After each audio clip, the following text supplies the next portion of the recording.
طب ما تيجي نلعب لعبه حلوه. لو انت المدرب مع الاهلي في كاس العالم ومعاك بقى زيزو وتريزيجيه والرجاله دي كلها، احلم كده وقول لي التشكيله. ما انا قلت لك التشكيل ده قبل كده. التشكيله بتاع كاس العالم مش اللي قول لي التشكيله دي قادره تعدي الدور الاول في كاس العالم للانديه. انا والله ممكن بس في التوقيت ده كده ممكن اقوم مغامر ولاعب مصطفى شوبير. حلو تمام. واقوم لاعب مثلا مضطر ما فيش باك رايت في الاهلي، اضطر العب محمد هاني. تمام. وهضطر الاعب ما برضه ما فيش سرد باكات، يعني ما فيش الا 3 رامي وياسر واشرف.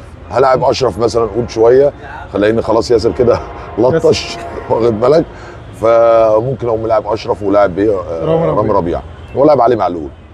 هتحط انت علي معلول في كاس العالم؟ ما ده انا علي معلول مقتنع ان هو من افضل باكات ليفت جت النادي الاهلي عشان بس تبقى فاهم. اسطوره طبعا. وبعدين 35 سنه انت بتتكلم 35 سنه ايه بيقبض المعاش؟ طب ما هو مودريتش بيلعب والناس الكبيره بتلعب وليفاندوفسكي هتحط علي معلول واخد بالك باك. هتلعب ايه بس الاول طريقه ايه؟ هلعب بالواد مروان مثلا. تلعب 4-2-3 ولا 4-3-3 وهقوم ملاعب جنبي مروان وامام عاشور. حلو تمام. الخناقه بقى قدام، الخناقه اللي فوق العب تريزيجيه طبعا ده الرئيس. والواد اشرف بن شرقي الناحيه الثانيه على اليمين. وممكن تقوم ملعب جراديشار ووسام. هتقعد زيزو وتقعد ما هو زيزو بقى، ما احنا قلنا ان زيزو جاي مشكله زيزو هيعمل مشكله في الاهلي، يا تلعبه يا تلعب تريزيجيه، ملاش حل تاني. ده احنا عندنا مصيبه كمان حسين الشحات، وخلي بالك في حمدي فتحي كمان راجع. طيب قول لي انت بقى، قول لي انت وعبد القادر راجع وديانج راجع. يعني انت خلينا مش انا قلت لك كتر النجوم. بس انت شايف ان زيزو ما يلعبش مع الاهلي في كاس العالم؟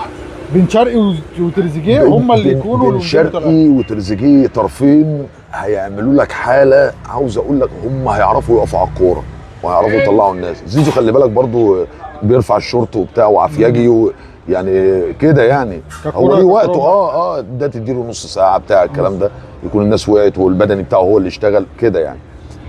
انما الناس اللي هتمسكك الكوره واحد زي اشرف، واحد زي الواد تريزيجيه، ده الصنايعي بتاع الكوره دلوقتي، هو اللي عامل الفرق كمان في منتخب مصر.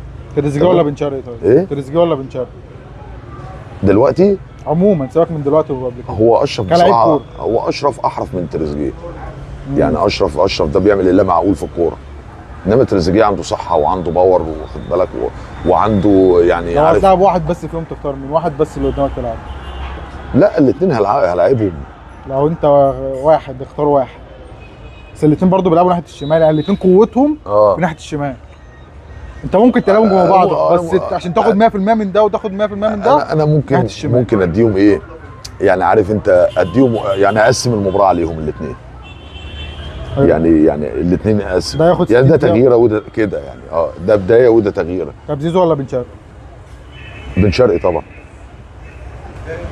بن شرقي اعرف من زيزو بس كقوه بدنيه وكروح. يا عم اصل الكوره البدنيه دي يعني واخد بالك برضو ايه.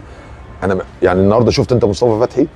طبعا مصطفى فتحي لما قطع تقل على الكوره وقام لما اتحرك فايستون مايلي قام عامل له الكوره زي ما الكتاب قال. حريف مصطفى دي بتاعت واحد عافياجي ما يعملهاش. يبقى الكوره هنا الكوره مش العاب قوه، ده ليه وقته وده ليه وقته. تمام. في توقيتات جوه التفاصيل الصغيره مش اي حد يعملها. مصطفى فتحي قد كده اهو 3 سم بس ابن حرام واخد بالك. فهي النادي الاهلي يعني معاه كواليتي كبير، هيحصل مشكله كبيره على اللي هيقعد. وهفكرك وهو ده اللي احنا قلنا عليه، كتر النجوم مش يعني مع احترامي الشديد بتعمل مشكله في الفرقه في اوضه اللبس كمان، ومش اي حد يدير النجوم. كولر بقول لك راجل غلبان، دول هيضحكوا عليه جوه الاوضه. خلاص كولر كده كولر يعني عموما كولر خلاص ده هيضحكوا عليه جوه الاوضه. عاوزه واحد قبل ما الفيديو ينزل اصلا يكون كولر مشي. عاوزه واحد بقى بصراحه، عاوزه واحد يعرف يعمل سيطره جامده. فايلر انت قلت فايلر. ده لو هو بقى عاوز يجيب فايلر تاني.